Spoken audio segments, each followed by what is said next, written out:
വിദ്യാഭ്യാസ മന്ത്രി ശിവൻകുട്ടിയുടെ ഒരു പ്രസ്താവന ഒരു പ്രതീക്ഷ നൽകുന്ന ഒരു പ്രസ്താവനയായിരുന്നു. അതായത് അധ്യാപക അവാർഡ് വിതരണത്തിന് നടത്തിയ പ്രസംഗത്തിൽ ശിവൻകുട്ടി പറഞ്ഞത് ഈ എയ്ഡഡ് സ്കൂളുകളിലെ നിയമനത്തിന് അധ്യാപക നിയമനത്തിന് പ്രവേശന പരീക്ഷ നടത്തുന്ന കാര്യം സർക്കാരിൻ്റെ സജീവ പരിഗണനയിലായിരുന്നു എന്നാണ്. പക്ഷേ ഈ പ്രസ്താവന റിപ്പോർട്ട് ചെയ്ത് വന്നു അത് വിവാദമായപ്പോഴത്തേക്ക് അദ്ദേഹം അതങ്ങ് പിൻവലിച്ച് തലയൂരി. അതിൻ്റെ കാരണം ഇവിടെ എയ്ഡഡ് സ്കൂളുകളിലെ അധ്യാപക നിയമനം എന്ന് പറയുന്നത് മാനേജ്മെൻറ്റിൻ്റെ ഒരു അവകാശമായിട്ട് അങ്ങ് കൊണ്ടു നടക്കുകയാണ്. ശമ്പളമെല്ലാം സർക്കാർ, അതായത് ഇവിടുത്തെ നികുതിദായകർ ശമ്പളം കൊടുക്കും, അവരുടെ നികുതി പണം എടുത്ത് ശമ്പളം കൊടുക്കും. മാനേജ്മെൻറ്റ് ഇഷ്ടം പോലെ പൈസയും വാങ്ങിച്ചിട്ട് പണം വാങ്ങി തന്നെയാണ് ഈ നിയമനങ്ങൾ മുഴുവൻ വൻതുക വാങ്ങിക്കൊണ്ട് അധ്യാപക നിയമനം നടത്തും. അവിടെ അധ്യാപകരുടെ ക്വാളിറ്റി ഒന്നുമല്ല നോക്കുന്നത്, ഈ പിള്ളേരെ പഠിപ്പിക്കാനുള്ള കഴിവുണ്ടോയെന്നൊന്നും അല്ല നോക്കുന്നത്. ഏതെങ്കിലും വിധത്തിൽ ഈ BEd പാസ്സായി റെഡിയായി കഴിഞ്ഞു കഴിഞ്ഞാൽ അവർക്ക്, അല്ലെങ്കിൽ പ്രൈമറി സ്കൂളാണെങ്കിൽ UP സ്കൂളൊക്കെ ആണെന്നുണ്ടെങ്കിൽ TTC പാസ്സായി കഴിഞ്ഞു കഴിഞ്ഞാൽ അത് മതി യോഗ്യത. അതിൻ്റെ അടിസ്ഥാനത്തിൽ അതങ്ങോട്ട് എടുത്തുകൊണ്ട് ഏതെങ്കിലും വിധത്തിൽ തള്ളി മറിഞ്ഞ് വീഴുന്നവനെ എല്ലാം ഈ നിയമനം പണം ഉണ്ടെങ്കിൽ അത് കൊടുക്കും. അപ്പോൾ പണമുള്ളവന് ജോലി കിട്ടുന്ന ഒരു പ്രസ്ഥാനമായിട്ട് എയ്ഡഡ് സ്കൂളുകൾ മാറിക്കഴിഞ്ഞു. അത് മാനേജ്മെൻറ്റ് ഒരു പ്രൊറോഗേറ്റീവാണ് അവിടുത്തെ അപ്പോയിൻമെൻറ്റ്. അതിൻ്റെ ന്യായം എന്താണെന്ന് ആലോചിച്ചിട്ട് എനിക്ക് ഇതുവരെ പിടികിട്ടിയിട്ടില്ല. അതായത് പൊതു ഖജനാവിൽ നിന്ന് പണം ശമ്പളം കൊടുത്ത് നിയമനം നടത്തുന്നത് മുഴുവൻ മാനേജ്മെൻറ്റ്. അത് PSC അല്ല നിയമനം നടത്തുന്നത്, എംപ്ലോയ്മെൻറ്റ് എക്സ്ചേഞ്ച് പോലും അല്ല, യാതൊരു പ്രവേശന പരീക്ഷയോ അല്ലെങ്കിൽ ഏതെങ്കിലും വിധത്തിൽ അവരുടെ കഴിവ് തെളിയിക്കുന്ന എന്തെങ്കിലും ടെസ്റ്റോ ഒന്നുമില്ല. മന്ത്രി ഉദ്ദേശിച്ചത് അവസാനം ടെസ്റ്റ് നടത്താനാണെന്ന്. എന്തുവാന്ന് എനിക്കറിയത്തില്ല. എല്ലാത്തിനും വെച്ചങ്ങ് പറയുമല്ലോ. എന്തോ എന്ന് ചോദിച്ചു കഴിഞ്ഞാൽ എനിക്കറിഞ്ഞൂടാ. റെയിൽ എല്ലാമാണല്ലോ. അതുപോലെ അത് നടത്താനായിരുന്നു ഉദ്ദേശമെന്ന്. അപ്പം അതങ്ങ് വേണ്ടാന്ന് വെച്ചു. അതിൻ്റെ കാരണം അത് ഈ സ്കൂൾ മാനേജ്മെൻറ്റുകളുടെ മുമ്പിൽ മന്ത്രിയുടെ പത്യതാണ് മുട്ടുകുത്തി നമസ്കരിക്കണം ഇനി. കാരണം അവരൊക്കെ വലിയ കഴിവുള്ള ആളുകളല്ലേ. ഈ മാനേജ്മെൻറ്റുകൾ എന്നൊക്കെ പറയുന്നത്, കൂടുതൽ മാനേജ്മെൻറ്റുകളെന്ന് പറയുന്നതിന് ഏതിൻ്റെയൊക്കെയാണെന്ന് നമ്മളൊന്ന് ആലോചിക്കുള്ളൂ.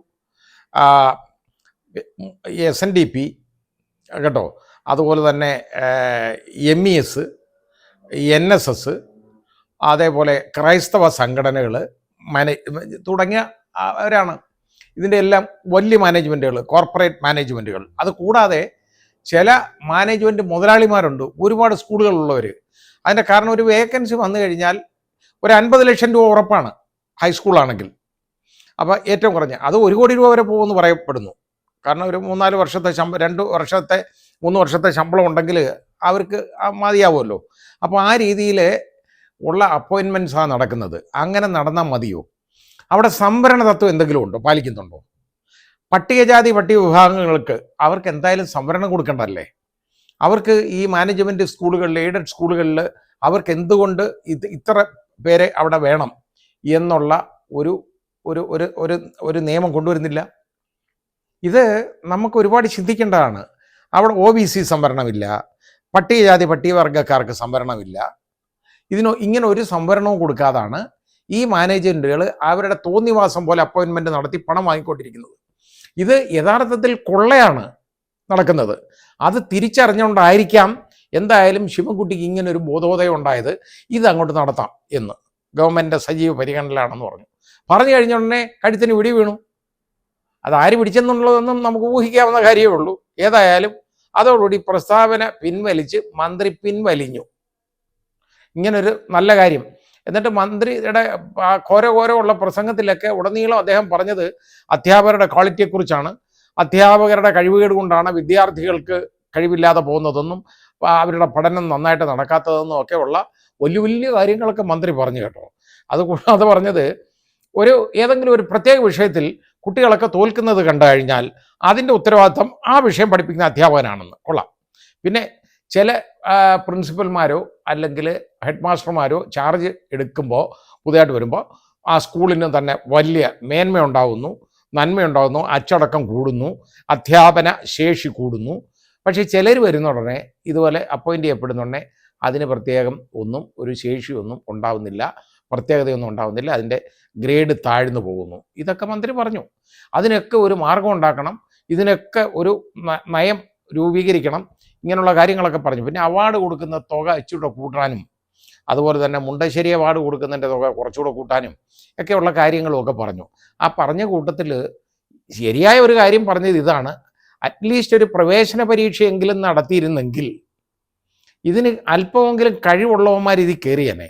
ഇപ്പോൾ ഈ പണം കൊടുത്ത് കയറുന്നവർക്കൊക്കെ എന്താ കഴിവുള്ളത്? അത് അവരെ കഴിവ് പരിശോധിക്കാൻ എന്തെങ്കിലും മാർഗമുണ്ടോ?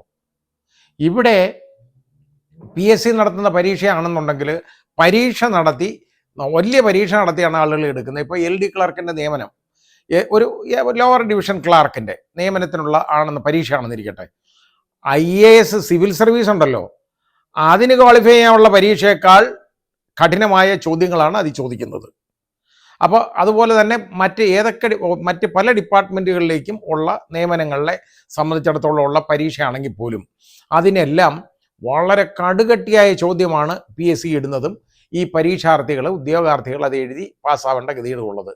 അങ്ങനെയുള്ളപ്പോഴാണ് മെയ് അനങ്ങാതെ പണമുണ്ട് എന്നുള്ള ഒരൊറ്റ ബലത്തിൽ സർക്കാർ ഉദ്യോഗം, എയ്ഡഡ് സ്കൂളിലെ ഉദ്യോഗം എന്ന് പറയുന്നത് സർക്കാർ ഉദ്യോഗമാണ്, അത് കിട്ടുകയാണ്. കാരണം സർക്കാർ ശമ്പളം, പെൻഷൻ ഇതെല്ലാം ഇവർക്കുണ്ട്. അപ്പോൾ പബ്ലിക് എക്സ്ചക്കറിൽ നിന്ന് ഇവർക്ക് പണം കൊടുക്കുമ്പോൾ യഥാർത്ഥത്തിൽ നിയമനം നടത്തേണ്ടതും ഇതേപോലുള്ള ഏജൻസികളല്ലേ നടത്തേണ്ടത്? ഇവരെ ഈ അപേക്ഷ ക്ഷണിക്കണം, ഏതെങ്കിലും സ്കൂളിലേക്കുള്ള അപ്പോയിൻമെൻറ്റിന് അതൊക്കെ വെറുതെ എഴുതി കാണിക്കും, അങ്ങനെയുണ്ട് ഇങ്ങനെയുണ്ട്. അവസാനം 2 പേര് അപേക്ഷിച്ചു, അല്ലെങ്കിൽ അത് തന്നു, അതിൽ ഒരാൾ ക്വാളിഫൈഡ് ആണ്, ഒരാൾ ക്വാളിഫൈഡ് അല്ല, ഇവർ ഇൻ്റർവ്യൂ നടത്തുക എന്നുള്ള ഒരു പ്രഹസനം കാണിക്കും, പണവും വാങ്ങിച്ചുകൊണ്ട് പൈസയും വാങ്ങിച്ചുകൊണ്ട് അവിടെ അപ്പോയിൻ്റ് ചെയ്യും. അങ്ങനല്ല വേണ്ടത്. ഇതൊക്കെ സുതാര്യത ഇതിനകത്ത് വേണം. സർക്കാരിൻ്റെ പണം, അതായത് ജനങ്ങളുടെ പണം മുടക്കി ശമ്പളം കൊടുക്കുമ്പോൾ അത് അപ്പോയിൻ്റ് ചെയ്യപ്പെടേണ്ടതും അങ്ങനെ ക്വാളിഫൈഡ് ആയിട്ടുള്ള ആളുകളെ ആയിരിക്കണം.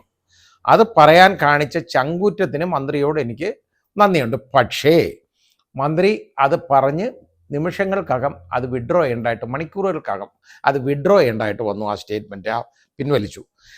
ഇനി മാപ്പ് പറഞ്ഞിട്ടില്ല, അത് മാത്രമേ ഉള്ളൂ. ഏതായാലും ശിവൻകുട്ടി ഒരു നല്ല കാര്യം ചെയ്യാൻ വന്നു, അത് ഇല്ലാതായി, ആ പ്രസ്താവനയും പിൻവലിച്ച് ഇപ്പോൾ ചുരുട്ടിക്കെട്ടി അതും കൊണ്ടുപോയി. പക്ഷേ ഇതൊക്കെ കാണിക്കുന്നത് ഈ നാട്ടിലെ ജനങ്ങളോട്, പ്രത്യേകിച്ച് പട്ടികജാതി വിഭാഗം, ഒരാൾക്ക് അപ്പോയിൻമെൻ്റ് ഇല്ല. കാരണം എന്താണെന്നറിയോ? അവർക്ക് അവരുടെ കയ്യിൽ പലപ്പോഴും പണമില്ല. എന്തുകൊണ്ട് പണമില്ല?